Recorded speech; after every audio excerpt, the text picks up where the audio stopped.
Okay, so I've done the first round of the Tvinnarand all the way around. And when you do that, you're twisting it every time, so the yarn's going to get twisted. On the next row, you're going to actually twist it the opposite direction. So if you are patient enough, you can actually untwist all of this yarn, but I am never patient enough, and it kind of bothers me to have it kind of tangled up like this. So I always, when it gets to be kind of all twisted up like this, I like to untwist it. So the fastest way to untwist it is to just get your balls of yarn, pull them tight, and let it untwist. It's catching on the yarn, the needle. The yarn's catching on the needle a bit. Okay, so there we are. So now we have the two yarns still in front. The tail, I'm going to put the tail behind here and get it out of the way now that it's here.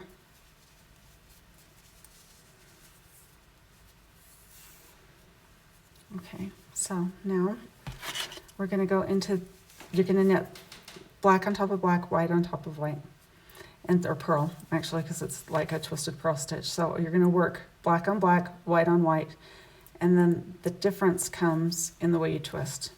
On the first row, I twisted the stitches this way towards my needle. This is kind of like a counterclockwise twist. And now I'm going to twist them towards me, which is kind of like a clockwise twist.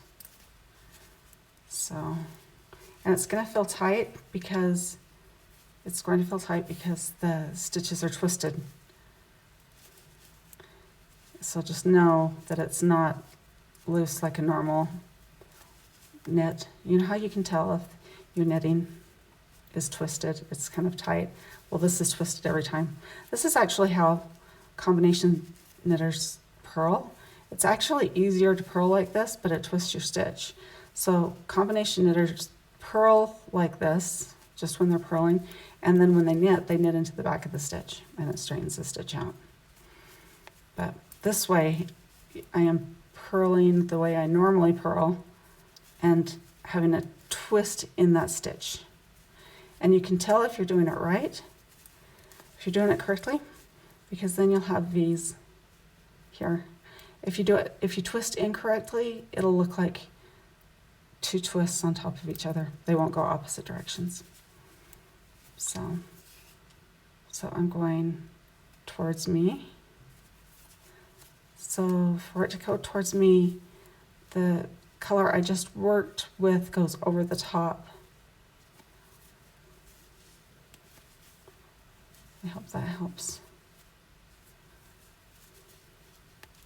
You get how to do it. And I check every stitch. It's really more comfortable, I think, to twist the way you do on the first row. And so it's easy to make a mistake and kind of slip back into that and do the same thing on the second row as you did the first row, just because it feels more comfortable. This is a little bit awkward at first, but just check to see that you have these sideways V's all the way across. I'm going to work the way around, and then I'm going to show you how to finish off at the end.